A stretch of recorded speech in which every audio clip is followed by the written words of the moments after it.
Olá pessoal, tudo bem com vocês? Bom, a entrevista de hoje foi tão rica que o tempo passou e a gente não percebeu. Então eu vou ter que dividir em duas partes e você vai ter muito tempo para conhecer essa professora fantástica que é a Catalina Caneta. Vamos lá? Então, legal. E você teria alguns livros para indicar para quem quer começar a se aprofundar em Fenô? Então, tem alguns livros que quando a gente fala no próprio Heidegger, o Heidegger ele é muito, eu não sei se ele é difícil, eu também na época da faculdade eu achava ele bem difícil quanto a isso, assim.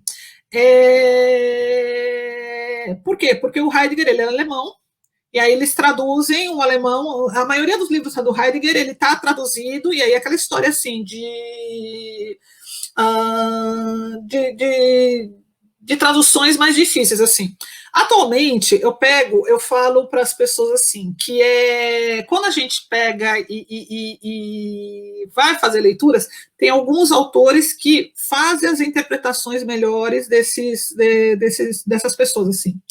Mas uma das coisas que na verdade, talvez eu fuja um pouco de alguns professores, é que eu não gosto de livros. Não que eu não gosto de livros, né? Calma, isso gravado, não. Pera, vamos sair, tira, não, corta, não tô brincando. A indicação de livros eu acho bacana como um material didático para o aluno estar lendo, fazendo leituras durante o processo de acompanhando pelo professor na hora de aula. Por quê? Por que isso assim? Por quê? Porque todos os livros, ele não um livro para a gente. Quando você tem uma qualidade interpretativa, é legal você pegar e ler o livro para você ir buscar a respeito de se aprofundar. Então, por exemplo, hoje eu vou ler, então, leio Heidegger, eu consigo ver coisas quais são as coisas importantes do Heidegger. Agora, quando você não lê, o que acontece? Ele acaba sendo uma leitura, muitas vezes, chata, que me afasta do autor, muito mais do que me aproxima. Essa foi uma experiência minha enquanto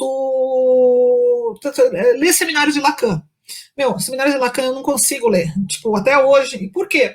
Acho que tem algumas questões existentes, e dentre elas foi exatamente essa tentativa de que os livros que a gente tinha na época anterior, Enciclopédia Barça, tô brincando, mas assim, mas que tinha, ele trazia as respostas para nós em termos de leitura. Quando a gente pede para ler livros, a gente busca respostas. E quando a gente traz esses livros, muitas vezes, eles trazem mais confusão do que leitura. Então, o que eu falo para o pessoal assim?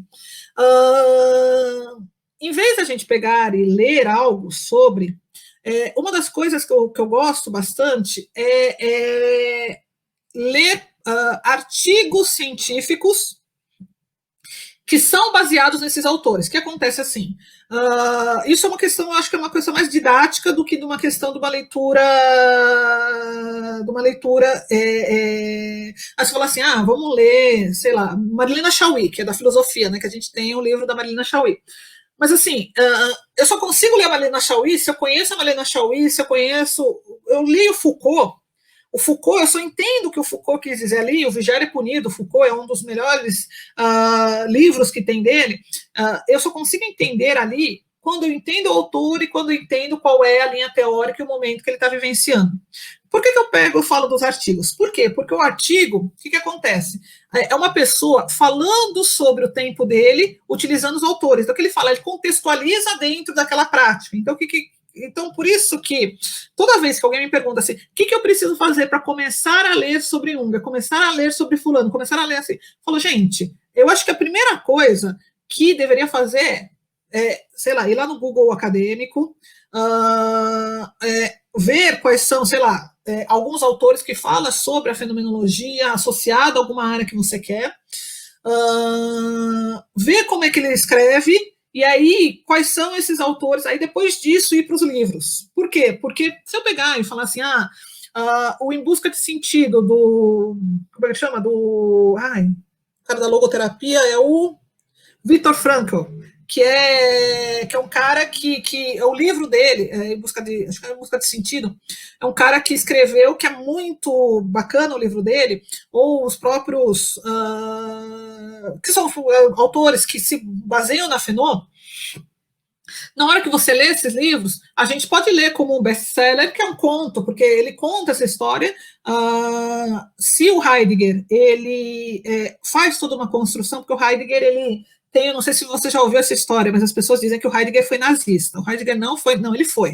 Na verdade, ele foi assim. A história do Heidegger é que ele trabalhou numa faculdade em que as bases tinham uma base, então ele tem uma construção dele.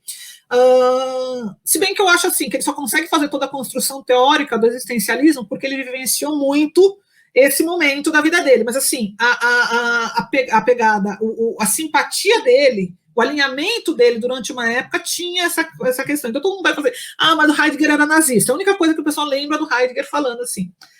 E aí, esse tipo de situação, quando a gente lê no livro e a gente vê o lado prolixo dele e tal, a gente só começa a entender quando a gente vê o uso dele dentro dos artigos científicos, né? Então, eu gosto, então eu falo assim, eu leio os livros, eu pego, na verdade, o que eu faço? Assim, alguns livros eu releio, às vezes, a própria obra completa de Freud, quando eu li na época da faculdade tinha um sentido, quando eu li outro teve outro sentido. Eu acho que tem muito disso assim que eu trago, que nem o próprio. Às vezes eu pego e falo assim, nossa, acho que está na hora de ler. Outro dia desses eu estava na estante, né? Estava arrumando coisas de férias, estava lá O Príncipe de Maquiavel. Aí eu olhei e falei assim, acho que eu vou ler de novo. Por quê? Porque eu li numa época, na verdade, O Príncipe de Maquiavel eu tenho na minha época da faculdade.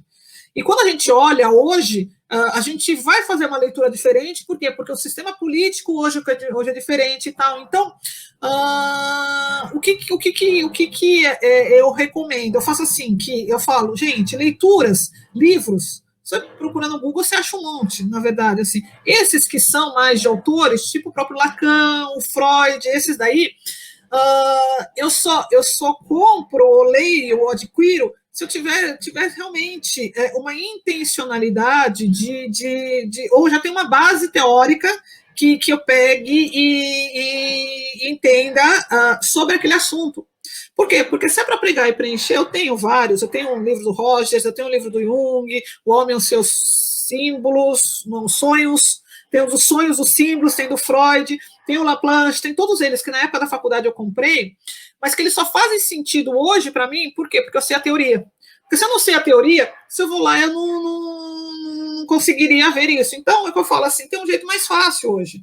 É ir num artigo. Lógico que tem que ser um artigo mais científico mesmo, assim. E ver, gostei e tal.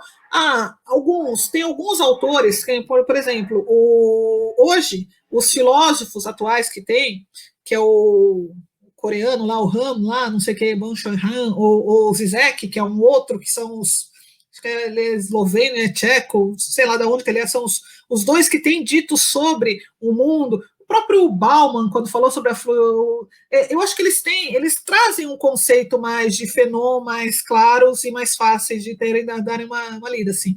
Mas também, na hora que eu peguei e falar assim, se eu quero ler Heidegger, leia esses autores que você entende Heidegger? Não, você vai ter que ler Heidegger, né? Então, quando a gente fala em livros e tal, é o que eu falo para as pessoas assim, falo, gente,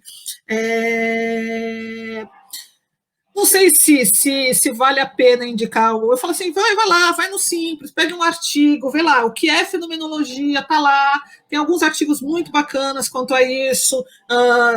Diferenciar, por quê? Porque uma das coisas que acontece ainda, eu acho assim, que dentro da psicologia, não sei se um dia a gente vai ter isso, mas colocam no mesmo grupo o existencialismo, a fenomenologia, o humanismo, enquanto é o que eu falo, eu sou meio tradicional, e na minha época da faculdade, são coisas que talvez são colocados no mesmo grupo. Por quê? Porque ele não é psicanálise, não é comportamental, mas assim, tem muita gente que fala assim, nossa, eu adoro o Fanon. Aí você fala, tá, mas qual autor você lê? Eu leio o Peirce é Gestalt. Gestalt é Fanon? Não, Gestalt é humanismo. Mas Gestalt também não bebeu do mesmo autor? Bebeu, mas qual a diferença disso? Então, se você for ler o Heidegger achando que é igual ao Peirce, que é da Gestalt, vai ter dificuldades. Então, falo, gente, básico, lê alguns autores, lê o Sartre, por exemplo, que é um autor que deu uma base de toda a área da Fanon, do existencialismo, enfim, ele traz isso, distinguir o que é, quando eu falo no Heidegger, o Heidegger tem uma pegada mais existencialista do que Fanon, então, é o que eu falo, é uma área que ainda até os próprios, não os que atuam na área, porque os que atuam na área que tem uma clínica fenomenológica, porque o meu eu nem ouso me chamar de clínica fenomenológica, por quê? Porque eu não tenho esse aprofundamento teórico suficiente para isso.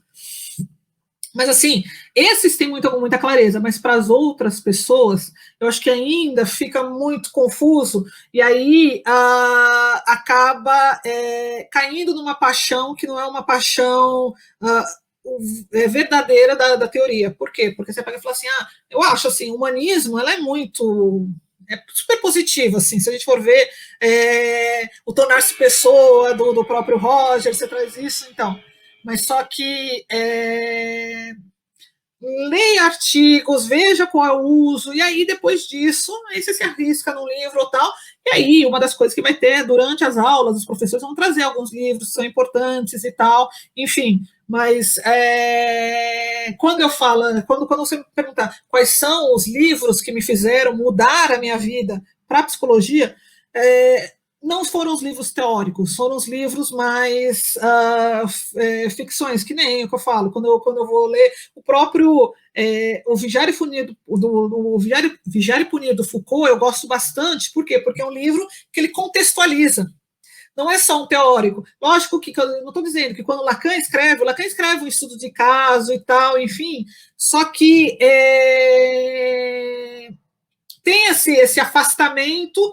Se você não entender um pouco do teórico, você não consegue ler o próprio texto do Heidegger. Eu acho assim que se você não tiver um pouco da contextualização do teórico, ele é mais difícil mesmo. Então, é isso que eu recomendo muito quando eu falo com os alunos. Hoje, na minha época da Enciclopédia Barça, ler livro era legal. Por quê? Porque eles são importantes, e ainda hoje também são importantes. Quando eu falo não leiam livros, não, leiam. Isso que eu falo, leiam livros, mas assim, sempre tendo uma base anterior a essa prática do livro. Por quê? Porque você pegar e se arriscar a ler um livro sem ter essa prática, ele acaba, a não ser que você pegue e se desafie. Por quê? Porque aí eu acho que é um desafio grande. Assim, você pega e fala assim, eu quero ler o próprio... Até quando você vai ler o próprio Jung, que tem uma linguagem muito fácil. O Jung tem uma linguagem muito fácil. O Winnicott tem uma linguagem muito fácil também de ler. Acho que o Lacan também talvez tenha, né? Eu não acho o Lacan tão fácil, mas as pessoas que dizem que são apaixonadas pelo Lacan dizem que o Lacan é super fácil. Bom, cada um é não. Mas assim, toda vez que vai ler, quando a gente pega, se a gente vai, se arrisca como uma primeira leitura, talvez a gente seja muito superficial. E a gente só pense aquelas coisas que a gente gostou e não que seja o real significado. E você pega e fala assim, eu sou junguiano, eu sou... Por isso que eu falo assim, que quando alguém me pergunta qual é a sua linha teórica, eu tenho uma questão da Fanon existencialista, Heidegger na minha compreensão desse ser, do sujeito. Agora, se eu for lá assim, a minha atuação é 100%, não é mesmo assim, porque eu sei o que é uma clínica existencial e está muito longe de ser mesmo assim, mas que dentro da área da psicologia do esporte, não é necessário ter tanto esse compromisso, tem que ter compromisso com a psicologia. Agora, isso não significa que você pode usar qualquer coisa. Voltando um pouco a essa história, hoje eu vejo muito alguns autores, alguns psicólogos usando mindfulness, usando alguns teóricos neurobiofeedback para a área da psicologia do esporte, como um processo técnico, dizendo que isso é psicologia. Por isso que eu falo que essas coisas de fazer as coisas sem ter um conhecimento teórico profundo é o que acaba estragando. Então, veja assim, você vai lá, você vai assim, tem mindfulness lá no Psicólogo do Esporte. O que é esse mindfulness? Vou lá, e aí eu vejo qual é o melhor livro que está sustentando isso. Então, essa é a dica que eu dou para os alunos, ou para qualquer pessoa que está começando. Muito bom, fantástico, Catalina. Fantástico, eu gostei demais de tudo que você trouxe. Tem alguma outra coisa que você gostaria de compartilhar? Porque eu acho que você abriu, assim, né, um horizonte enorme para nós. Na verdade, assim, o que eu penso, não sei se, eu acho que a construção universitária da gente é uma construção que, mais do que nos tornarmos apropriado do conhecimento, isso é fundamental que a gente tenha um conhecimento. Eu acho que tem uma questão de fazer com que nos torne cidadãos do mundo numa responsabilidade social muito grande. O que é isso, assim? Eu penso que o nosso compromisso, enquanto educadora, enquanto é fazer com que abra esses leques de opções para os alunos e também contar um pouco o caminho que eu fiz também. Por quê? Porque quando eu chego no primeiro dia de aula, uma das coisas que eu falo para os alunos houve uma época da minha faculdade, da minha formação anterior a essa, em que o professor era o suposto saber e que trazia o conhecimento para o aluno beber desse conhecimento, era isso que a gente fazia. Hoje, eu acho que o professor não tem mais essa função de trazer o conhecimento para o aluno só. Também tem. Mas fazer com que o aluno, dentre as várias opções que ele tem, qual é o melhor caminho que ele pode estar traçando para ele chegar num melhor resultado. Por quê? Porque o que acontece? Assim, hoje, com o Google, com essa coisa da globalização, existem muitas informações que estão presentes e que, se de repente eu pegar e falar assim, o que Lacan disse? A pessoa joga no Google e consegue ler o que o Lacan disse e os 500 outras pessoas que... Só que criar essa crítica, criar essas estratégias, criar essa formação, eu acho que é uma das responsabilidades maiores que a gente tem. Até brinco, às vezes, com meus colegas, que eu falo assim, dá uma tristeza, né, quando a gente chega no último semestre, ou que a gente percebe quando o aluno ele tem, dentro da formação dele, algumas estratégias mentais de escolha de que a gente, nos 10 semestres que a gente teve, a gente vem trazendo coisas diferentes. Então, por exemplo, assim, é lógico que quando a gente fala sobre cidadão no mundo, a gente está falando no momento, vamos pensar na própria pandemia que a gente está vivenciando nesse momento, né? Que a gente, dentro do processo, ele não sei o quanto a gente vai pensar numa intencionalidade extraterrena para pegar e trazer o que aconteceu aqui, porque psicólogos trabalham muito com a questão conceitual do que é da Terra e humana, né? Que a gente trabalha quanto a isso. Mas o que ele fez? Ele pegou e desorganizou toda uma estrutura política, social, enfim. Fez o quê? Ele pegou e passou rasteira em todo mundo, porque tudo que foi planejado, todas as teorias existentes, que estavam todas muito estruturadas dentro do processo, que para a gente era muito seguro, foi destruído. Essa pandemia pegou e chegou e falou assim, então quem foi? Quem foi o sacana que fez isso, né? Cada agente vai pegar e pensar de uma forma isso tudo, assim. Mas dentro desse processo, quando as rasteiras acontecem, se é global ou se é individual, porque a nossa vida também tem as nossas rasteiras quando acontece, a ideia é que quando você faz uma formação acadêmica, de graduação, profissional que exista, é que a gente, dentro dessas rasteiras, a gente tem os melhores recursos para continuar estruturando uma coisa talvez eticamente, moralmente, ou de modo socialmente bem estruturado, né? Eu penso nisso, assim. E aí, hoje, a gente, o que aconteceu?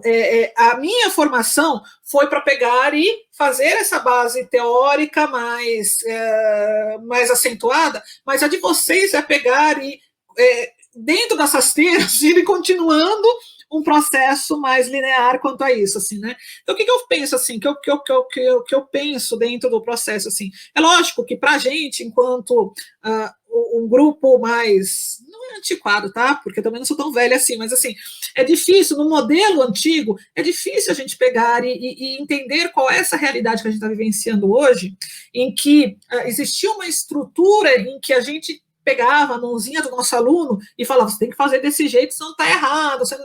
E aí, se o aluno não respondesse o que eu queria, o meu professor reprovava, assim, era esse mundo que eu vivenciei, e aí muitas vezes a gente tenta reproduzir esse mundo que hoje, não que não exista, eu acho que ainda existe. Só que se a gente quiser que esse mundo exista, é necessário que a gente se adapte a essa situação vigente hoje. Então, o que eu penso? Assim, é lógico que em vários momentos, essa minha construção é uma construção que é junto com o aluno. Então, uma das coisas que eu falo muito com o aluno é que, lógico que tem alguns momentos que a gente dá tanta liberdade para o aluno que o aluno chega e você fala assim, meu, cadê o respeito? Você perdeu o respeito absolutamente por mim. Às vezes eu pego e falo assim, olha, quem está entendendo mais sou eu, porque eu estudei. A gente tenta localizar, puxar a orelha do aluno e tal. Mas uma das coisas que me foi permitida, e aí eu falo até na minha educação, que era mais antiga e tal, era que existisse essa construção de mim enquanto cidadã do que eu sou hoje. E aí, a minha ideia, quando eu penso, então, o que eu falo dessa formação do aluno, qual é a melhor forma de eu estar ajudando esse aluno a ser, não igual a mim, mas ser ele no mundo de modo que defenda a psicologia. Então, eu penso isso, assim, então, dentro desse processo, o que eu preciso, o que o aluno tem que fazer? O aluno tem que errar, acertar e errar. Eu falo assim, tem que pegar, e é o que eu falo para o aluno, assim, gente, quer faltar? Pode faltar. Você tem 25% de falta que você pode ter. Mas isso é uma responsabilidade, você aprende 25% a menos, você vai ter que correr atrás disso. O que acontece? A vida da gente é um ganha-perde. Por quê? Porque se eu não estiver pronta a ensinar vocês a levar essas rasteiras e sobreviver, o que acontece? O mundo está explicando isso para a gente, assim, que eu falo, não sei qual a força que veio, mas como as pessoas não aprenderam direito, resolveram pegar e fazer uma coisa bem grande. Por quê? Porque é isso que eu acho que está carecendo hoje no mundo, de ter uma formação melhor para as pessoas que consiga ter essas rasteiras, que injustiças existem, mas que consiga com isso ter um aspecto moral e ético que não se desvie desse processo como um todo. Isso não significa que você seja assim, estou dizendo, burocraticamente dentro da legislação. Não estou dizendo respeito a não sei o quê, não pode. Não. Na verdade, o que acontece assim é que como a gente está preparando, a gente preparou muitos alunos a agir só de uma forma, de ter uma forma, isso é certo, isso é errado, enfim, a gente ficou muito nessa questão, e que era necessário durante muito tempo. No momento que acontece uma rasteira dessas, o que acontece? As pessoas falam assim, olha, esse é certo, esse é errado, e não tem. O que acontece eu acho que tem que criar habilidades para dizer assim, tá, será que não tem o meio certo? Será que, mas como é que eu defendo isso? Por quê? Porque não adianta a gente ficar, ou se eu vou defender o outro lado, que eu defenda não no sentido de destruir o outro, eu preciso construir. Por quê? Porque eu acho que durante muito tempo, a gente viveu uma época em que essas diferenças do ser, eu sou o que eu sou, o outro, cada um pode ter a vida, a individualidade, a conquista, acho que foi necessária, por quê? Porque nós éramos muito submissos a um poder, enfim, fez com que a gente tivesse uma liberdade de expressão, uma liberdade que são conquistas democráticas, que foram conquistas muito importantes para a vida da gente, só que a gente não preparou as nossas gerações a entender qual é o ganho disso tudo, dessas lutas que a gente... não é nem minha, é dos anteriores a mim, né? Quando a gente fala em feminismo, quando a gente fala na questão racial, na questão... O que acontece, assim? E aí, nesse momento em que essas bases, que tem a base que foi estruturada de modo sólido, mas outras foram de modos... não tão estruturados, na hora que passou a rasteira ou a destruição, todo mundo fica meio perdido quanto a isso, né? Então, o que acontece, assim, eu falo isso na psicologia do esporte, quando eu vejo quando o aluno chega e diz assim, eu fui fazer mindfulness lá, eu falei, caralho, eu te expliquei um monte de coisa, você não sabe o que aconteceu. É isso. Por quê? Porque ele tem toda uma estrutura que eu dei para ele, e aí a sociedade te passa a rasteira, não, eu não quero isso não. nessa hora eu não criei a habilidade para ele chegar e falar assim, mas o que eu aprendi é desse jeito, eu vou fazer desse jeito. O que acontece, assim, eu penso que dentro desse processo de formação desse aluno, quanto mais, às vezes, até que eu pego e falo assim, não, mas onde você chegou? Que você tem essa liberdade? Outro dia desses, até, o aluno vai saber o que é isso. Eu dou aula para o primeiro semestre, né? E aí a única aula turma do primeiro semestre que teve, tinha assim, a gente fez a prova online e tal, daí o aluno questionou todas as perguntas que eu peguei e coloquei, ele falou, porque você foi injusto nisso, você foi injusto naquilo, você foi injusto naquilo, você foi injusto nisso, ele colocou um monte não, no primeiro ele mandou dizendo que eu tinha sido injusto, assim, aí depois disso ele foi argumentando, tal, né, mas foi assim, foi tipo, lógico que eu dei a oportunidade para ele argumentar também, né? Então tem isso também, né? E ele foi, eu peguei, eu falei, ok, peguei, aumentei a que eu achei que era que tinha sido injusto com ele, né? Assim, eu entendi qual foi o argumento dele, eu aumentei, e aí e mantive as outras que eu achei que ele não foi injusto, assim. Aí o aluno, ele pega, por quê? Porque muitas vezes a gente foi treinado num mundo muito injusto e que esse tipo de diálogo não é permitido, que o aluno chega, vai questionar a nota, para o fala assim, mas o que você está fazendo? Para mim é muito simples, se o aluno pegou e argumentou, tá, qual é o contexto que ele traz? Vamos lá aumentar. Por quê? Porque para mim é muito mais importante o argumento que ele trouxe para dialogar comigo.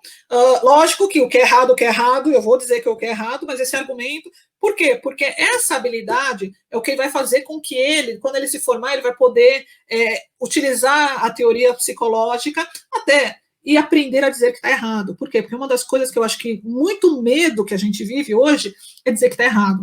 Acho que o pegar e falar assim, qual é? Não mata a gente dizer, olha, eu errei. Eu acho que o psicólogo erra. Eu erro quantas vezes. Todo mundo erra, médicos erram. Não existe quem não erre, né? Existem as pessoas que não admitem que erraram, mas errar todo mundo erra. Pois é, eu procuro acertar. Também não, eu erro, não é assim desse jeito também. Eu procuro acertar. Mas dentro do processo, a gente pega e tem esses processos de equívocos que são cometidos. E que isso também não é por sacanagem, porque tem um outro lado também, né? O medo de errar é por quê? Porque na hora que você erra, o outro diz assim, você errou de propósito, né? Então tem isso também.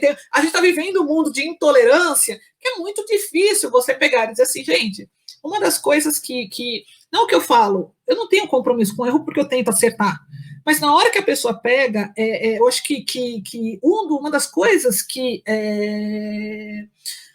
pegar e fazer esse cidadão, por quê? Porque muitos da nossa construção teve essa falta. Então, eu acho assim que essa abertura de leques que eu dou é muito para as pessoas pegarem e chegarem e falar assim, gente, vamos lá, tem um leque de opções que a gente tem. Qual é a melhor forma e qual é o caminho que eu tenho que fazer, que não é um único, que são vários outros que eu vou seguir, mas que eu vou tentar sempre. O meu compromisso, independente do caminho que eu estou, é tentar acertar sempre. Mas se eu errei, também todo mundo tem que saber que eu sempre estou tentando acertar. Porque o que acontece é assim, como as pessoas acabam seguindo só um caminho, por quê? Porque ele acha que aquele lá é o certo, ele fica com medo de errar naquele.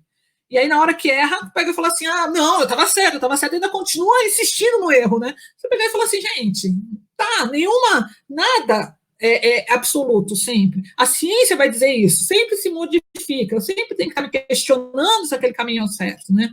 Então, quando eu penso na formação do aluno, eu acho que a habilidade importante para esse aluno é a gente criar esses momentos, só para o aluno, assim, olha, gente, a faculdade é o lugar onde a gente pode aprender a errar. Não é para a gente estar acertando sempre. Quando eu pego, era horrível. Por quê? Porque eu dava aula no 10º semestre de TCC, e que o aluno chegava lá, tinha um plágio, eu tinha que reprovar o aluno. Você acha que eu pego, eu olho e falo assim, porque eu já falei para não fazer isso e o aluno faz isso. Só que eu chegava, eu conversava com o aluno e falava assim, o aluno chorava, lógico, no último semestre, ele pega aí. Mas o que eu sempre coloquei, e eu tento dialogar, lógico que deve ter um monte de gente que deve morrer de raiva de mim. Por quê? Porque também dentro do processo, não posso agradar todo mundo também, né? Mas um dos diálogos que eu tinha é isso, eu falou assim, gente, não estou dizendo que você é ruim, eu estou dizendo que o que você está fazendo nesse momento é insuficiente.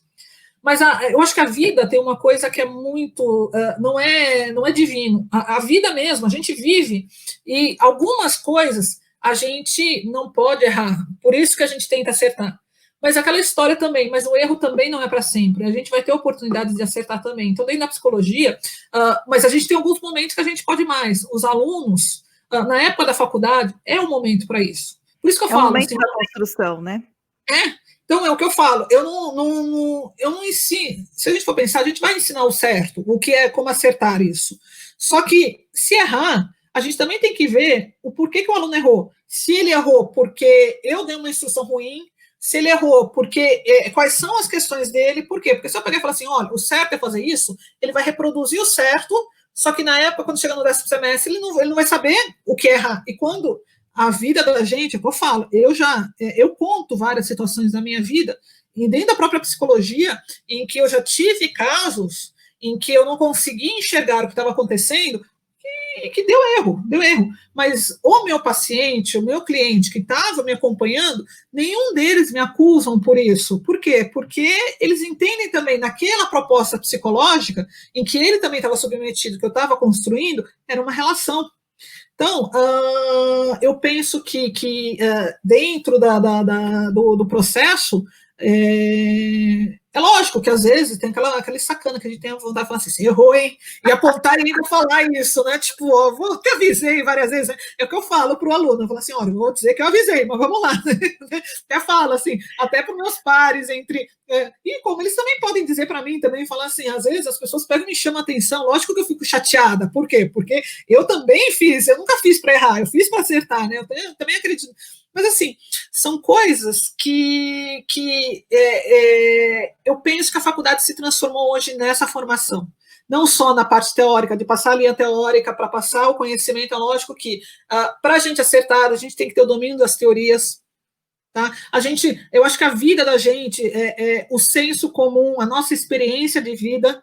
Eu só falo isso hoje, por quê? Porque eu tenho uma certa idade que me permite também pegar, olhar e falar assim, eu errei e não doeu. Por quê? Porque eu fiquei péssimo no momento, mas passou.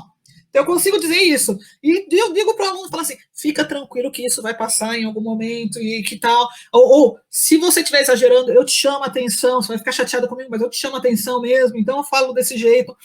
Mas, assim, eu penso que o poder lidar melhor com isso é a parte teórica, que vai me fazer errar menos, mas, por outro lado, também a vivência do erro, a vivência de tudo isso, a gente só consegue fazer na faculdade essa construção. Então, eu penso que hoje o diferencial da educação dentro do processo não só ter o domínio das teorias, mas também ter o domínio da prática desse cair, levantar, desse ter, que eu falei assim, de eu pegar, da mulher pegar e sair da minha sala chorando e brava, você pega e fala assim, o que eu faço? Aí você pega e fala assim, gente, pensando, olhando para trás, ri dessa situação.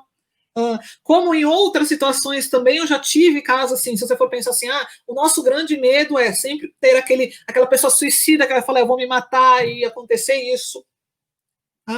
E pode acontecer. Já tive casos, assim, se a gente for contar a história assim, de estagiários onde aconteceram esse tipo de situação, a gente tem isso, mas só que esse processo de levantar, de poder caminhar não com, porque todos nós temos a autoestima não baixa, mas temos as nossas inseguranças, mas poder pegar e entender quais são os caminhos que são tortuosos, mas que são mais seguros, eu acho que é isso que é importante. Mas como é que a gente aprende? A gente aprende fazendo. Então, muitas vezes, eu acho que enquanto professora, eu tento trazer esse processo de vai lá, experimenta, erra. Na hora que errar, a gente vai rir do seu erro, porque faz parte. Faz parte. Não tenha medo de fazer isso, mas é isso, assim, a gente está lá, porque nós não somos supostos saber. Uhum. E aí, no momento que eu pegar e fizer isso, também eu acho que enquanto psicóloga, eu vou poder atuar com o meu paciente dessa mesma forma. De uma leveza maior, de não ter essa coisa da relação de eu ter que saber tudo, de eu ter que ser. Então, é isso que eu penso em termos de construção. Assim. E aí, nessa construção, acho que o aluno é muito protagonista. Por quê? Porque eu só consigo fazer isso no momento que o aluno entende e vira vira esse parceiro, assim. Eu acho que existe. Muitas vezes tem muito aluno que sofre com isso em algum momento. Por quê? Porque tem uma educação em que a educação foi muito fragmentada com perguntas e respostas. Quantas e quantas vezes o aluno fala assim, professora, mas eu quero saber sua resposta. Eu falo assim, olha, se você entendeu o meu conceito, você responde do seu jeito. Aí a próxima pergunta do aluno é, mas se eu escrever do meu jeito, você vai considerar? Eu falei, depende. Mas assim, se você entendeu o conceito e colocar, eu falo, tenta. Às vezes não vai ser, eu vou te dizer o que não foi. Mas eu quero que você. Só vou saber se você está certo ou errado a hora que você tenta. É isso que o aluno tem que ser protagonista. Quem constrói a faculdade, que nem você fez, assim, uma das coisas que você está fazendo, eu acho muito. Realmente, não é porque a gente está fazendo entrevista, mas eu acho assim, você está resolvendo um problema muito legal para os alunos. Assim, que é uma das queixas que existia muito em relação aos alunos, essa insegurança de quem é esse professor que vai chegar lá, tem essas histórias de corredor, fala assim, nossa, fulano é carrasco, fulano é não sei o quê, fulano, tem essas histórias todas que a gente quer saber, por quê? Porque faz parte da gente querer saber quem é o nosso próximo pessoa, eu também quero, na hora que eu vou saber quem é o meu chefe, vou lá no currículo Lattes da pessoa, olho, dou uma olhada e tal. Eu acho assim, que essas resoluções de problemas que você realiza na faculdade, quando o aluno se torna protagonista, ter um espaço para isso. Acho que a Fernanda foi muito legal quanto a isso, porque ela está proporcionando esse espaço para vocês, de poder se apropriar do modo bom da faculdade. Por quê? Porque, às vezes, também, a faculdade morre de medo com algumas ações dos alunos. Por quê? Porque alguns alunos destroem a faculdade do que constroem. Quando eu entrei na FMU, tinha uma coisa assim que eu olhava e falava assim, eles não faziam colação de grau dentro da FMU. Eu falava assim, mas como assim? Os alunos tinham que contratar os professores, a empresa para fazer colação de grau. Qual era o medo do pessoal? É que se a colação de grau fosse dentro da FMU, que os alunos falassem mal durante a colação de grau da FMU. Era o medo que eles tinham. Eu peguei e falei assim, por que vocês não fazem uma formação boa para o aluno não falar mal da instituição? Acho melhor. Não é? Vamos resolver o problema pela raiz, né? Vamos lá, né? Eu falava isso para eles, mas assim, o medo era esse. Eu olhava e falava assim, gente, é o jeito que eles resolviam os problemas, né? E aí, com isso, eles não tinham muito envolvimento dos alunos, agora está tendo mais. Então, eu acho assim que esse espaço. Por quê? Porque a construção, eu acho que lógico, que quando a gente fala em educação, falei até, o meu início foi falando dessa possibilidade que eu tive por ter feito uma faculdade particular, pública e não particular, quanto a isso. Mas eu penso que, fora isso, tem outros ganhos que podem ser construídos, assim, e aí, acho que o aluno protagonista, eu acho que ele, não é porque vocês são clientes, porque eu acho assim, que essa ideia de que, porque o aluno é cliente, então a gente tem que se submeter aos alunos, não acho que nem é a pegada dos alunos, tá? Eu acho que é uma mentalidade que a instituição muitas vezes cria. Por quê? Porque o aluno, ele não está lá para dizer, eu mando em você porque eu estou te pagando. Eu não vejo. Se algum aluno falasse, eu nunca vi aluno falar desse jeito, porque acho que eu me coloco dessa forma, mas é porque o aluno não tem essa mentalidade. Alguns podem até ter. Mas ninguém está lá, nenhum aluno não vai ter o cara de pau de chegar para mim e falar assim, eu estou te pagando, eu quero um 10, por exemplo. Por enquanto, assim. Por quê? Porque eles sabem qual é o que é que eles estão pagando e pelo que eles estão pagando. Então, esse se apropriar da instituição para ter essa formação, para ter esse diálogo, para poder estar assistido nos momentos de prática, para poder ter algumas situações, inclusive, de construção, de pegar e falar assim, gente, teve que nem esses estágios que aconteceram, que não aconteceram, que aconteceram e tal. Uma das coisas que eu fiz muito com os alunos, a gente dialogou bastante de qual seria a melhor forma para eles. Aí eu cheguei, levei para a Fernanda pegou e falou assim, olha, eu consigo fazer isso, mas eu não consigo fazer isso aqui, porque a instituição me traz isso. Esse diálogo eu acho muito importante. Por quê? Porque senão, o aluno recebe isso como uma ordem, e às vezes não foi uma ordem, às vezes foi um processo todo de diálogo que aconteceu, mas que não foi passado para ele, porque vem como uma ordem. E aí, a instituição começa a falar assim, não, mas o aluno está de má vontade. Lógico que o aluno está de má vontade porque vem como uma ordem. Então, se apropriar desse espaço de diálogo para uma construção de que o aluno entenda quais são as dificuldades. Por quê? Porque essa soma desses estágios na pandemia é uma soma que não fecha, não vai, assim, tipo, por mais que a gente tenta lá, eu falo assim, é que nem como é o violinista lá do Titanic, né? Você faz aquela cara de que nada está acontecendo. Mas tá, o mundo está caindo. O mundo está caindo, não fecha. Por quê? Porque o estágio em psicologia precisa ser presencial. Só que hoje nada pode. Qual é a conta? Não dá, assim, tipo, não é a tomada que não vai encaixar mesmo. E aí a instituição está tentando encaixar, de certa forma, isso, dialogando com as outras instituições e tal. Só que aquela história, assim, por exemplo, algumas, que nem a USCS, onde eu dou a aula, como a gente tem menos alunos, os alunos do 10º semestre concordaram em se formar esperaram um semestre a mais. Mas é que tem um número menor de alunos. Então a gente consegue ter um diálogo. Lógico que lá deve ter tido 2 ou 3 que quiseram falar, não, eu estou pagando. Lógico que eles não vão pagar. Tem o próprio. Mas assim, mas tem um tempo que vai ter que pegar e fazer os estágios, enfim. Então, todos os planos que já tinham sido feitos, que vão ter que mudar. Isso, então. Aí foi feito dessa forma. Então, é o que eu falo, é uma conta que não fecha. Por quê? Porque ou a conta é essa, que vai ficar pendente, ou a conta é fazer agora, mas como é que a gente vai estar fazendo? E aí, esse diálogo, dessa construção do aluno estar dialogando, de ter 3 ou 4 que dizem assim, mas eu não quero agora, então toda a sala poderia falar assim, então, se esses 3 ou 4 não pode, também a gente não pode. Enfim, essa apropriação desse espaço de formação desse cidadão, eu acho que é fundamental nas faculdades. Por quê? Porque o conhecimento teórico, hoje tem no Google, hoje tem onde a gente for, você busca, você tem lá.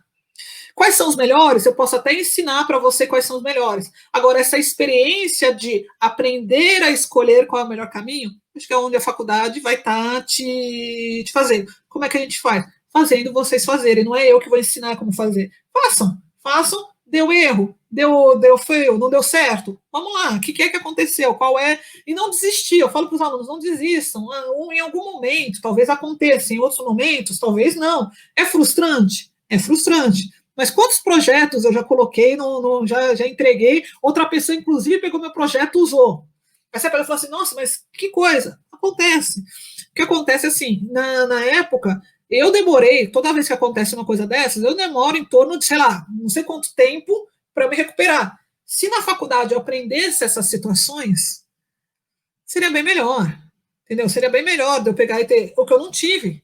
E aí é o que eu falo, que quando existem essas possibilidades, mas também tem um outro lado, né, que eu falo, não adianta eu pegar e ficar lutando sozinha aqui, a Gabi lutando, a Ângela lutando, se os alunos também não vierem juntos, né? E aí que eu acho que é o papel do aluno vir junto nessa hora, né? Por quê? Porque aí a gente consegue se fortalecer melhor para ter uma melhor formação.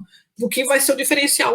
Qual é o diferencial do aluno da FMU? O diferencial do aluno da FMU, ele tem um conhecimento igual das outras faculdades, talvez menos, mas o que ele tem? Ele tem habilidades sociais de resoluções de problemas, de entender, de defesa de classe, de defesa de grupo, de defesa bem melhor. Então, isso, todo mundo ganha. A faculdade ganha com isso.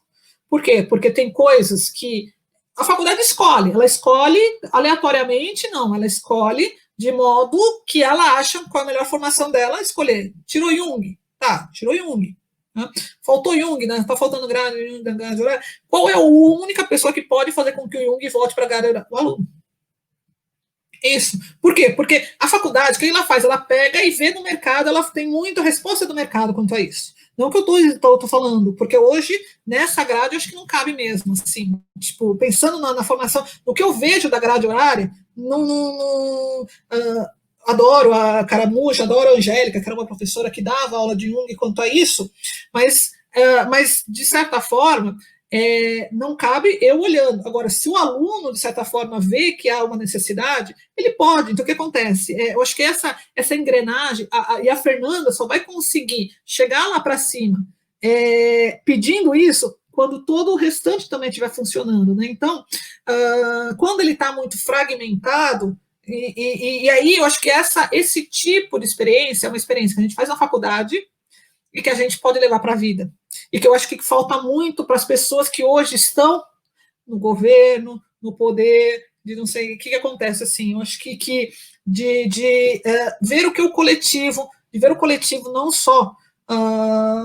Por quê? Porque na hora que eu faço essa engrenagem de exigir, sei lá, uma teoria, alguma coisa dentro da faculdade, eu não estou dizendo só na faculdade, eu estou falando na minha formação, quando eu me formar melhor, né, nisso, vou ser uma melhor psicóloga, e a psicologia vai mudar quanto a isso. Então, falta esse processo de coletividade, mas para isso é necessário ter, então, essa formação. Não sei se é utópico, por quê? Porque às vezes a gente fica bem. Essa semana, né? Tá conversando até só para. Não sei se está acabando, mas assim, tá conversando com a Ângela, que eu falo que ela é muito minha parceira de conversa. E aí eu estava dizendo para ela, né, que eu falei assim, nossa, essa história do próprio estágio, né? Eu falei assim, tá difícil, né? A gente tentar acertar como é que vai ser o estágio, né? E aí eu peguei e falei assim, sabe o que eu acho, às vezes, né, nessa história do não poder fazer o presencial, vale a pena a gente pensar no online. Eu tenho pensado muito, por mais que eu entenda, mas eu tenho pensado, dialogado com muita gente e tal.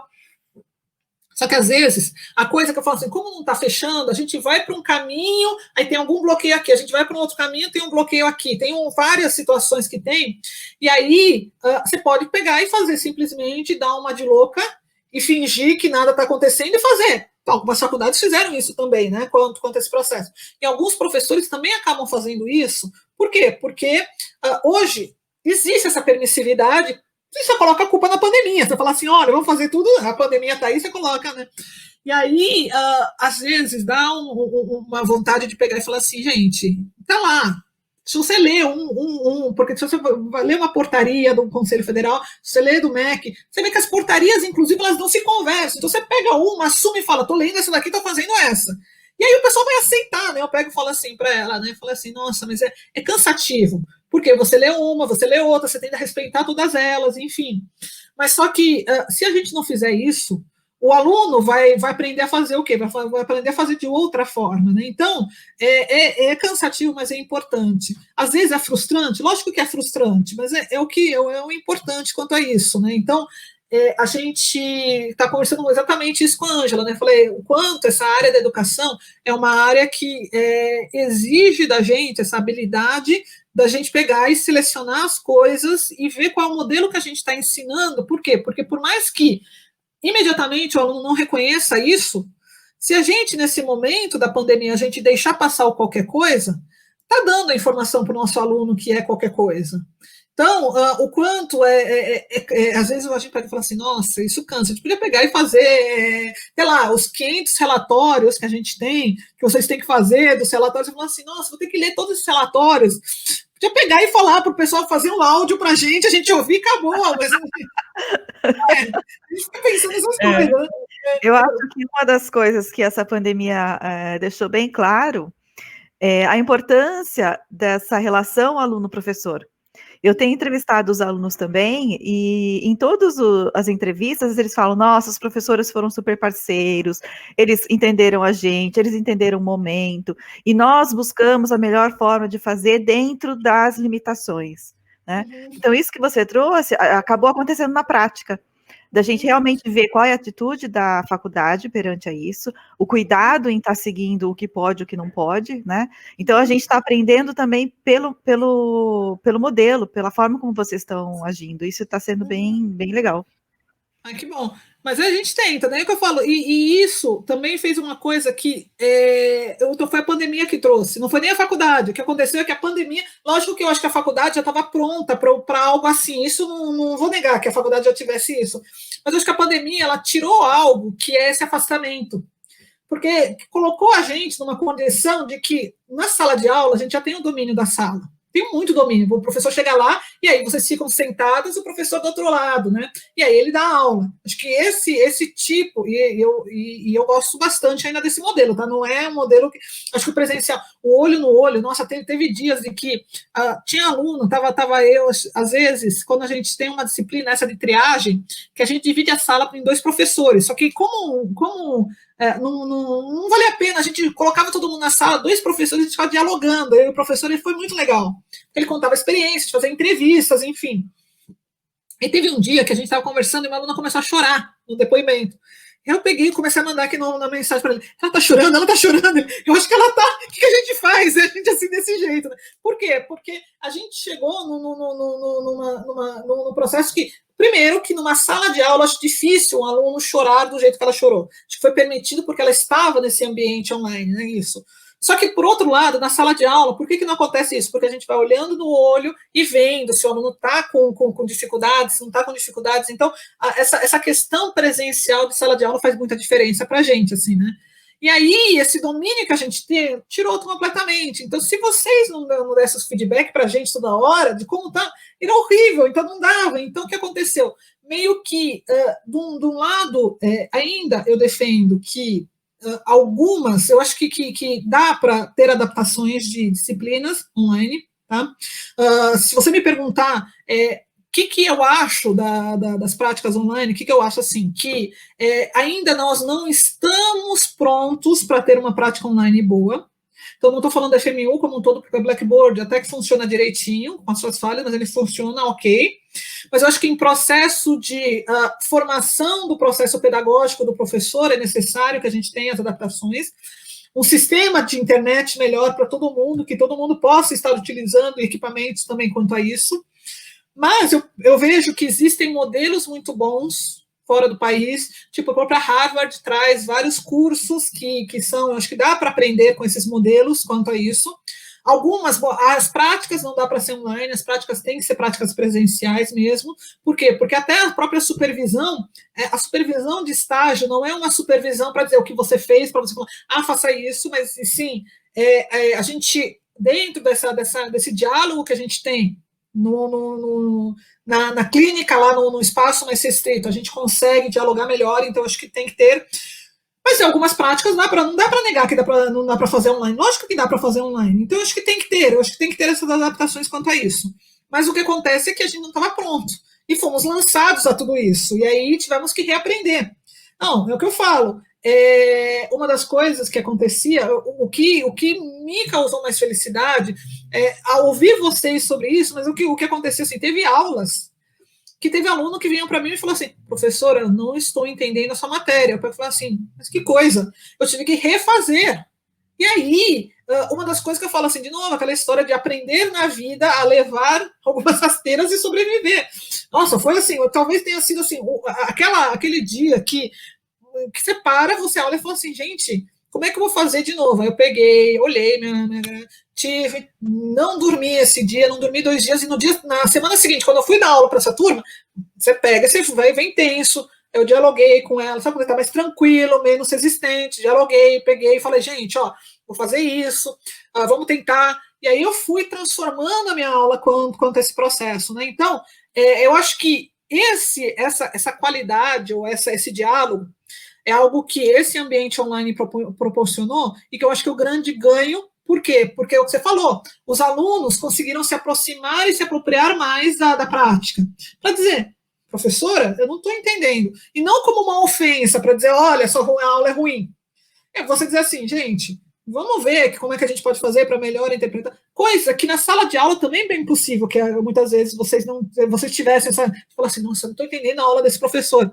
Só que na sala de aula já existia um padrão de que eu não vou questionar. Por quê? Porque se de repente eu questionar, o outro do meu lado está dizendo, estou entendendo e tal. Agora, nesse ambiente online, onde todo mundo está meio separado, não olha, não tem ninguém para te ajudar, para falar sobre isso, todo mundo meio que... Então, eu acho assim, que existem alguns ganhos que a gente pôde, e eu acho que realmente esse processo de online, ele fez uma construção melhor, até em termos de participação dos alunos, lógico que, não vou dizer todos, por quê? Porque dos 100%, a gente vai ter um número talvez menor, mas assim, eu acho que foi uma participação maior do que aquela de sala de aula, que o aluno teve que se comprometer também um pouco com a própria disponibilidade quanto a isso, né? Ele se questiona, fala assim, poxa, será que eu que não estou entendendo a aula, ou eu estou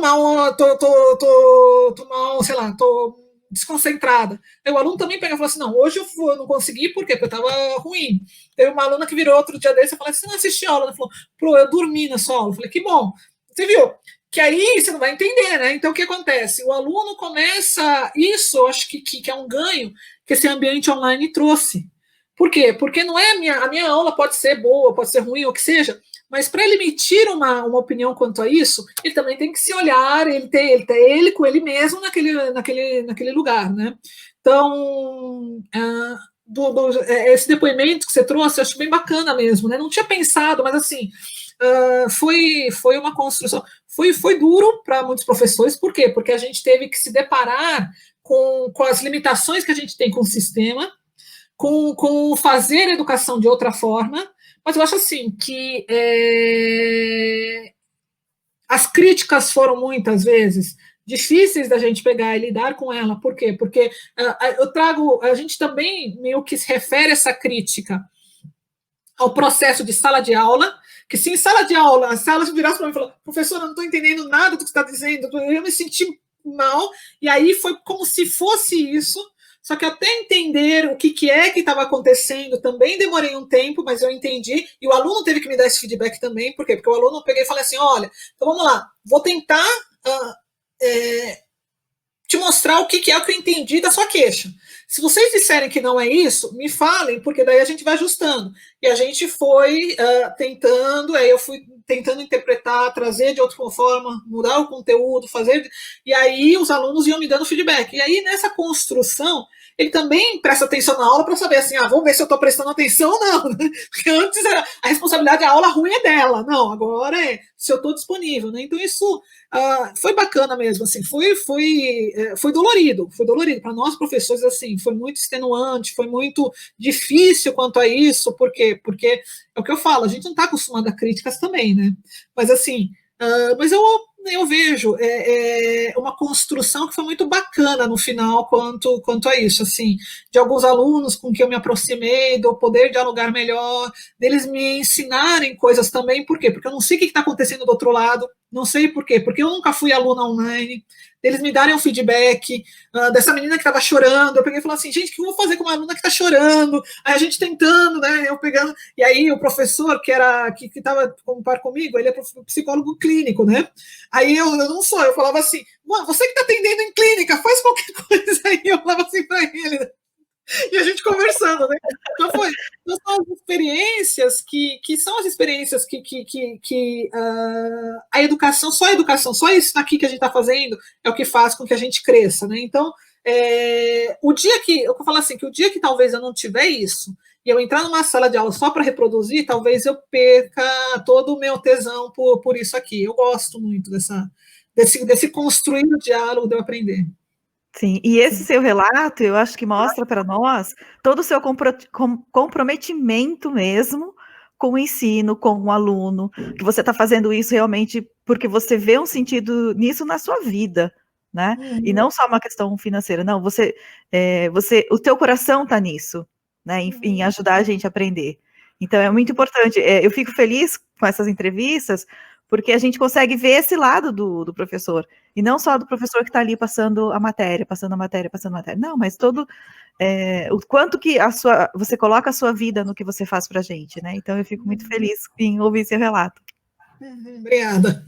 O fazer sentido, né? Eu acho que tem que ter um norte, alguma coisa que faça um sentido, né? Pelo menos assim, eu pelo menos tenho isso em mente, né? Lógico que não é todo mundo que seja desse jeito, mas eu acho que só desse jeito a gente faz melhor as coisas. Então eu penso dessa forma. Muito bom. E a gente já está com 2h30. Legal. Realmente, assim, eu acho que tudo que você trouxe, né, eu até estou pensando, eu vou dividir a entrevista, acho que em 2 partes, porque eu não quero cortar nada, porque tudo que você trouxe é muito importante, né, quando você fala da tua história, é importante para a gente se inspirar, quando você fala dos autores, quando você fala agora do ensino online, tudo isso é muito rico na nossa formação, e eu acho que tudo isso merece ser ouvido por todos. Eu sou uma grande contadora de história, tá? Então, Eu gosto de ouvir, então. eu falo assim, eu sou uma grande contadora de histórias, porque sem história a gente não consegue dar uma justificativa, né? Então eu gosto bastante de contar história, assim. Tanto que os alunos pegam e alguns deles falam assim, mas professor, isso aconteceu de verdade? Eu falo assim, pois é, eu só consigo contar histórias verídicas também, né? Eu nem consigo ser criativa. Eu falo, criativa eu não sou, mas eu passo por experiência, eu brinco com eles, assim, né? E tem mais coisas que movimentam. Porque eu falo assim, que uma das coisas que dentro desse processo maluco, que eu falo assim, que eu vivenciei na FMU há 2 anos atrás, 3 anos atrás, porque ano que vem, 3 anos atrás, não, 2, porque 3, teve o ENAD, que é uma prova da psicologia, que foi maluco, por quê? Porque a gente estava com quantos alunos a gente tinha? Em torno de 800 alunos de nono e décimo semestre que iam fazer ENAD. E o grande desafio da gente era que a FMU tinha levado 2 na prova anterior. E aí a gente tinha que fazer pelo menos tirar 3 no ENAD. E a gente pegou, e aí, na época, a Cris, que era a coordenadora, virou e falou assim: Catalina, você vai ser escolhida para ajudar o Enzo. Porque, na verdade, quem era. Eu falo que eu escolhi é o Enzo, porque eu só estava de assistente, assim, né? Que eu estava lá fazendo o processo, né? E aí, uma das coisas que a gente pegava e falava muito é o quanto. O Enzo é do Mackenzie, eu sou USP, né? Mas a gente brinca, né? Que o aluno do Mackenzie fala mal do Mackenzie, mas se alguém fala mal do Mackenzie, o cara bate no peito e fala, eu sou Mackenzie, tem hino, mas o Mackenzie tem até hino, eu falo assim, tem o hino do Mackenzie que o pessoal canta com a mão no peito, eu brincava assim com ele. A USP, a gente pega e fala, nós somos meio nojentos, por quê? Porque a gente fala assim, nós somos USP, não somos não sei o quê, a gente é meio, se acha elite porque é USP, mas tem orgulho, por mais que a USP tenha seus defeitos. E uma das coisas que eu vejo e que falta nas faculdades particulares, que nem a própria EMB, o FMU e tal, essa identidade da pessoa ter orgulho da faculdade. Que eu acho assim, que toda vez, lógico que eu vejo, e eu não vou dizer que a FMU é perfeita, a FMU, durante muito tempo, acho que tem uma questão muito grave na FMU, que eu acho que está melhorando agora, mas que é grave, que é o quê? Que é os alunos serem tratados muitas vezes como a pessoa que paga, mas só que eles não têm o mesmo tratamento em termos de retorno, de estrutura, de informação, acho que eles melhoraram. Com a entrada da Laureate, eles deram uma melhorada. Mas assim, eu acho que isso faz com que o aluno da FMU tenha uma coisa de que qualquer primeiro erro que dá no sistema, só podia ser FMU. Só podia ser FMU, que é uma coisa que acontece muitas vezes assim. Às vezes, se você for ver, acontece a mesma coisa em AMB, acontece a Uninove, demitiu um monte de professor por pop-up outro dia desses, assim. Você vai ver uma coisa dessa e fala assim, que coisa. Então, o que acontece, assim? São faculdades que têm uma proposta e que dentro dessa proposta eles tentam promover da melhor forma possível. Eles erram, lógico que erram. Por quê? Porque muitos deles têm um objetivo que talvez não seja o mesmo objetivo do aluno, né? Então, acho que teve muito disso. Então, o 2 que a gente levou, é lógico que acontecia muitas vezes com 2 coisas. A primeira delas é o nosso aluno, que não tinha esse orgulho de fazer uma prova do ENAD, para dizer assim, olha, ENAD é chato, é domingo à tarde, lá longe, não te mando aqui do lado, te mando longe para você fazer a prova, 40 questão testes, 5 dissertativas, você fica 4 horas fazendo uma prova daquelas questões, é que nem a prova integrada que vocês fazem, estava lá aquele processo todo. Então é isso. É uma prova chata. Ponto. Não tem como dizer assim. Falei, gente, eu vou abrir o jogo. É uma prova chata. Não vou dizer, é para o futuro, é um concurso. Não, é chato. Prova integrada. É uma prova que é chata. Pronto. Mas só que. É chata. Assertiva 1 é verdadeira e prova assertiva 2. E aí, mas ela tem uma proposta. Eu preciso ter essa nota do ENAD, eu preciso ter essa formação para o nosso aluno. Por quê? Porque a graduação também não vai ser coisas legais só. Então, o aluno tem que entender qual é. O pior aluno é o aluno enganado, eu falo. Não dá para a gente contar historinha para aluno. Então, vamos lá. E a gente foi lá fazer essa coisa do ENAD, né? Que a gente ficou realizando esse processo como um todo, né?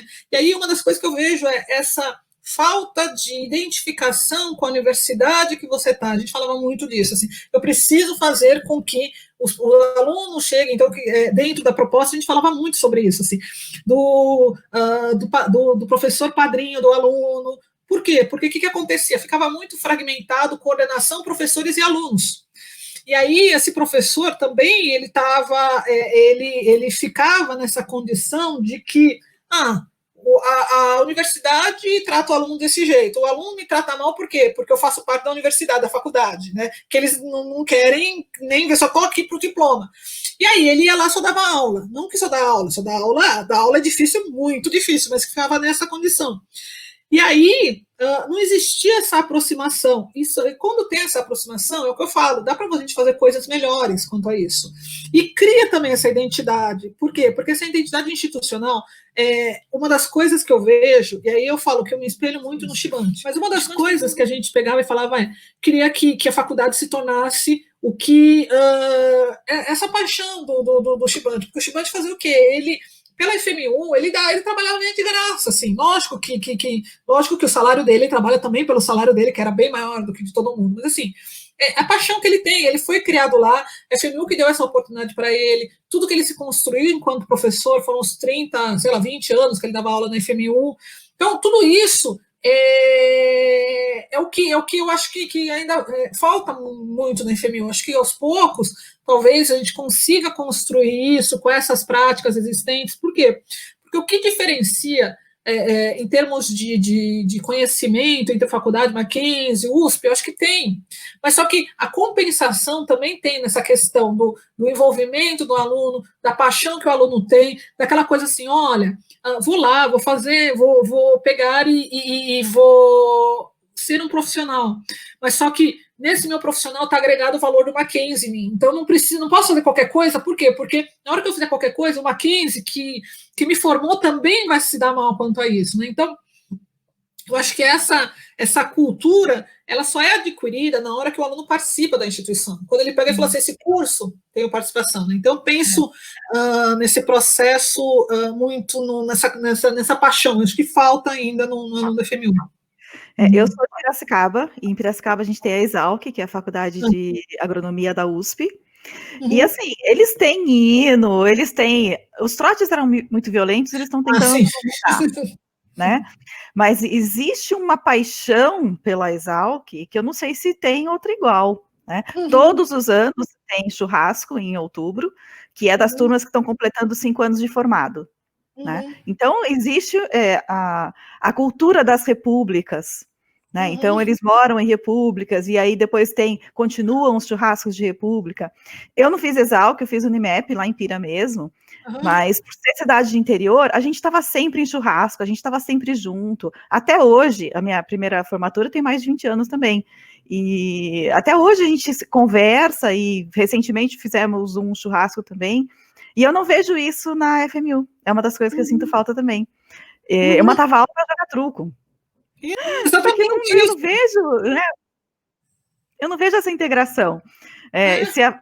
Por ser São Paulo é mais difícil, mas se a faculdade tivesse um espaço para a gente se reunir, para ter esse social, eu acho que também criaria esse vínculo mais emocional, né? Com a hora que a gente se vincula com os colegas e com os professores, a gente se vincula com a universidade também.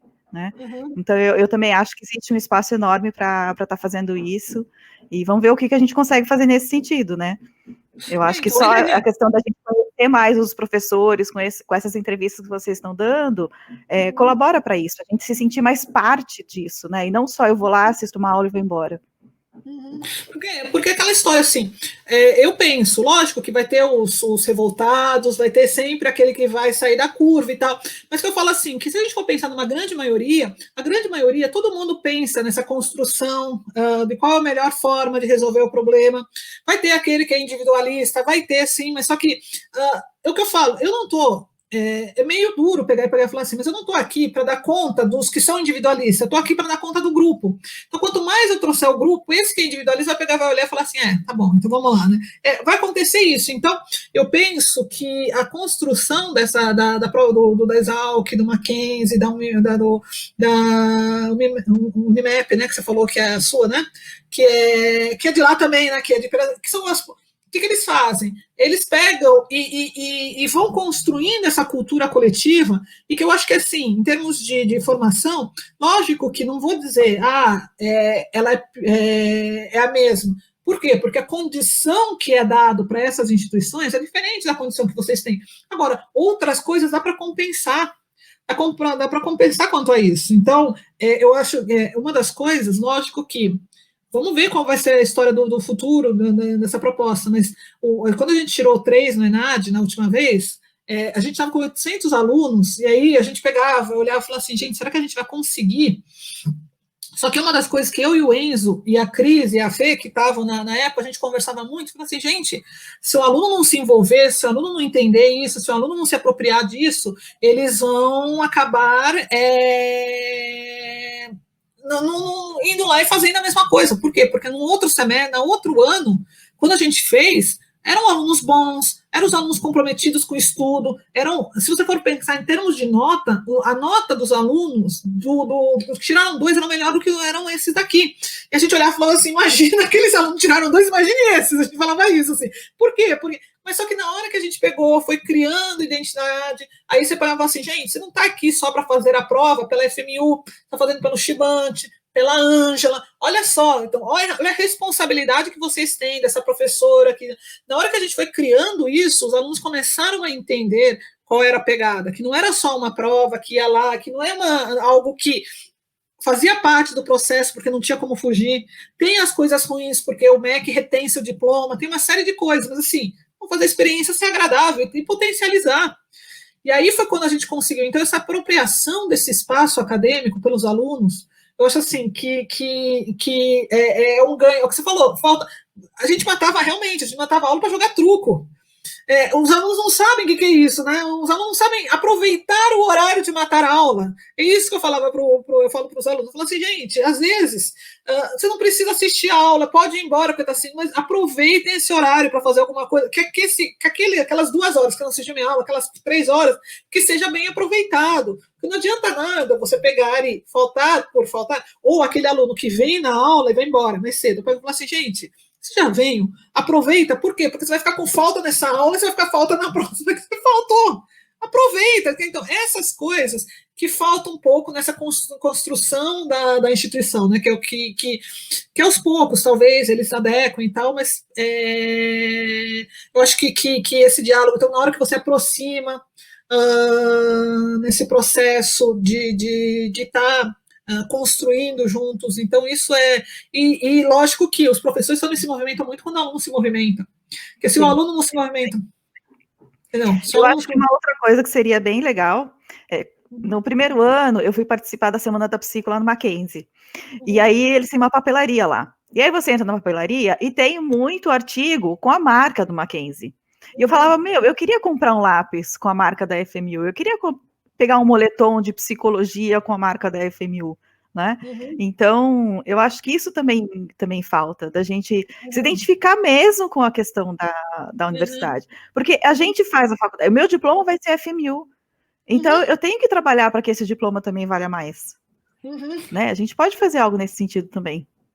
Então, eu acho que falta isso, assim, eu não sei se, há um tempo atrás eu achava que não tinha muito interesse quanto a isso, né? Mas eu acho que hoje, com a própria Laureate entrando, acho que a Laureate, ela começa a dar uma cara diferente também quanto a isso, né? Eu acho que eles são, quem melhor do que americano, ou sei lá, estrangeiro para fazer isso, né? Então, porque lá nos Estados Unidos também, eles têm centro acadêmico, eles têm as ligas, eles têm as casas, o alfa, beta, a gente vê nos filmes, né? Então, poderia ter, não precisa ser todo naquela dedicação, mas eu acho que poderia ter mais, assim, das pessoas terem orgulho. Uma das coisas que eu fico bem chateada mesmo, outro dia desses, teve um professor que veio, será que esse professor veio dar palestra para a gente? Agora eu não lembro se ele deu, ele veio dar palestra para a gente, só que o que ele fez? Ele, no currículo dele, ele não escreve que ele é FMU, ele coloca pós no Mackenzie. E aí ele pegava e falava assim, não, porque eu sou aluno do Mackenzie, né? Eu peguei e a gente foi uma palestra e tal. E aí eu perguntei, porque o Enzo era eu falei, Enzo, ele tem sua idade, ele falou, nunca foi do Mackenzie. Aí foi quando o Chibante, quando o Breno falou, mas ele foi aluno da gente.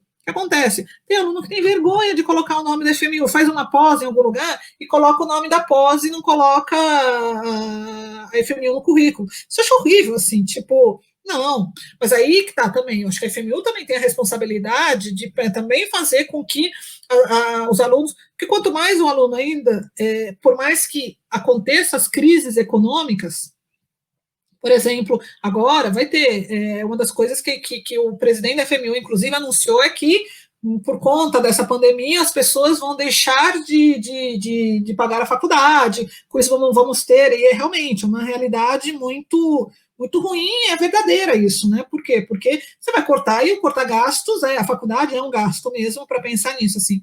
Só que quando você tem uma ligação maior, um valor maior, ele não vai ser tão facilmente descartado. Porque você vai pegar e falar assim, vou tracar, vou deixar ir no Mackenzie, pô, tô pagando lá, tudo bem, que o aluno Mackenzie paga mais caro, mas assim, você pega e fala assim, será que vale a pena? Por quê? Porque se eu deixar de ser mackenzista, a minha turma vai se formar, a minha não sei o que, eu vou atrasar.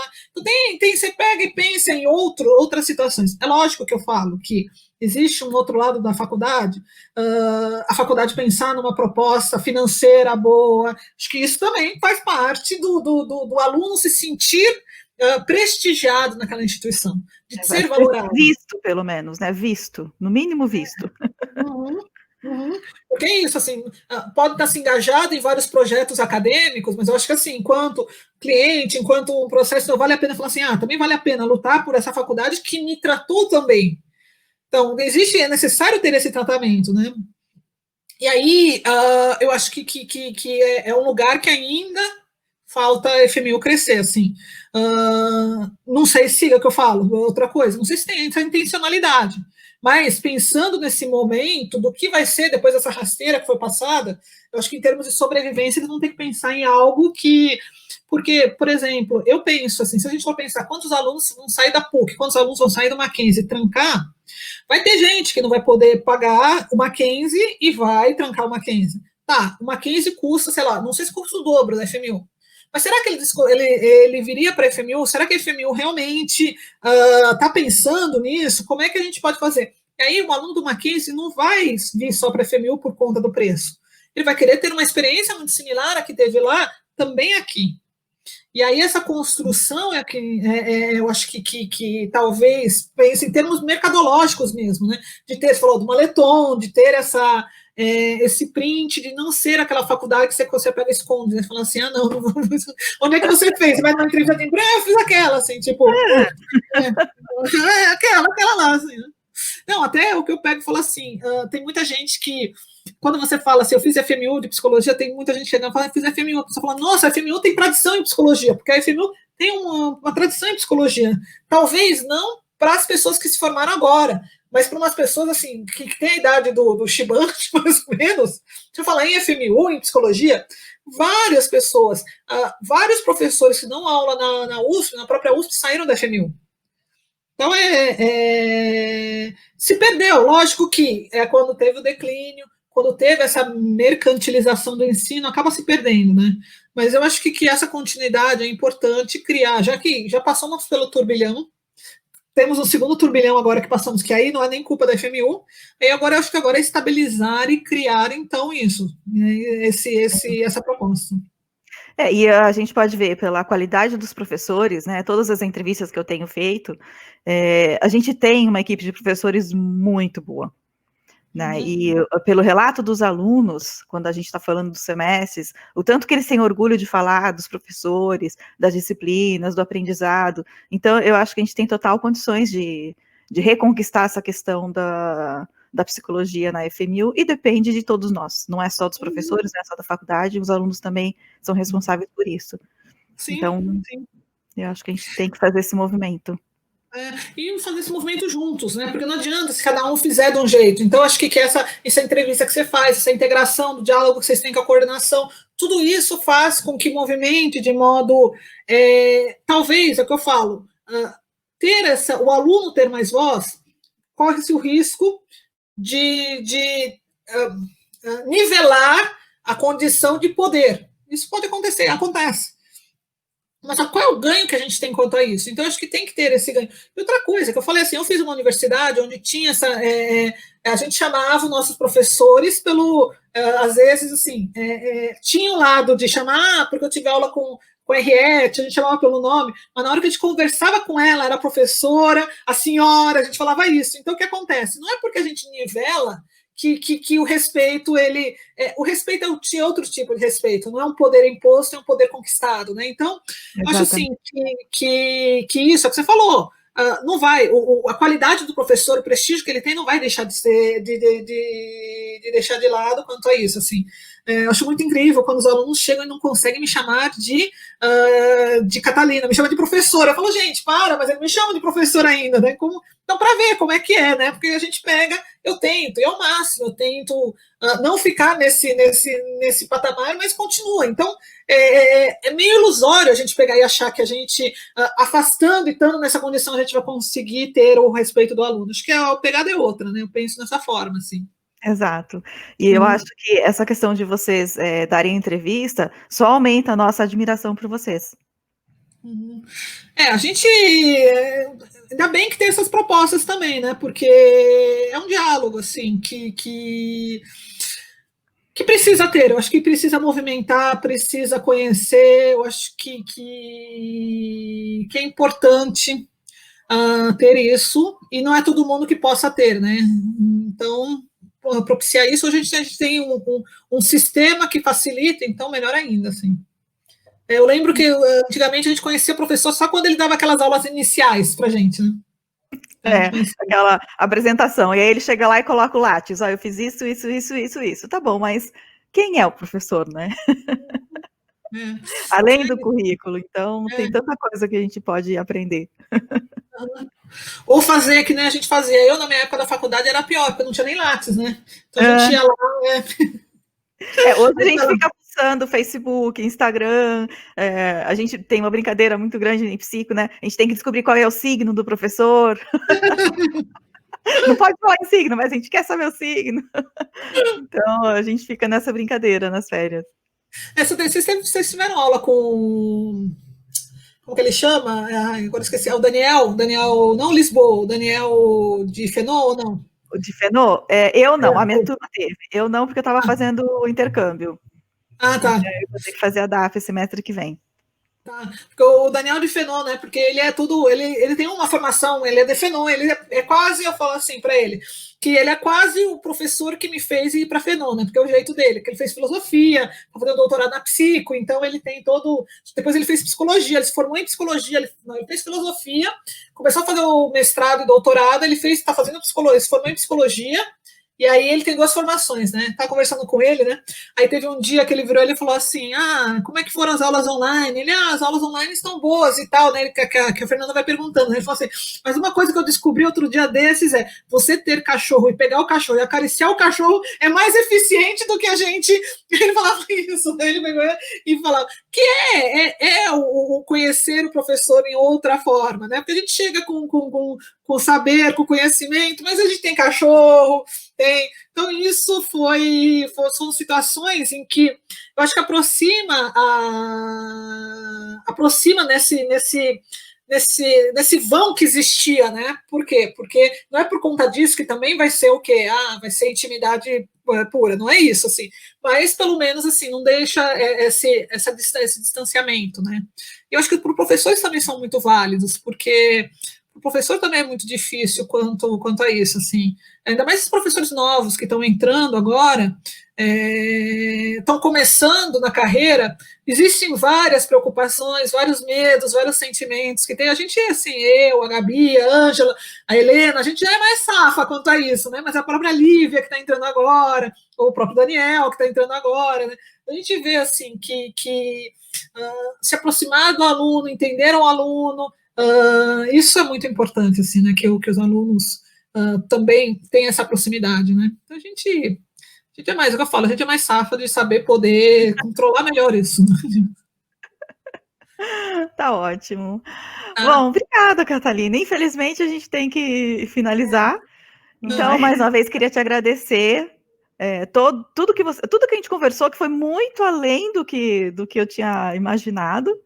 e que cada palavrinha tá marcada aqui. E eu tenho certeza que os alunos vão curtir bastante. Que bom, que bom. Então tá bom, então. Então qualquer coisa é à disposição, tô por aqui, tá? Tá bom. Obrigada, então. Catalina. Nada, tchau, tchau. É muito conhecimento, né, pessoal?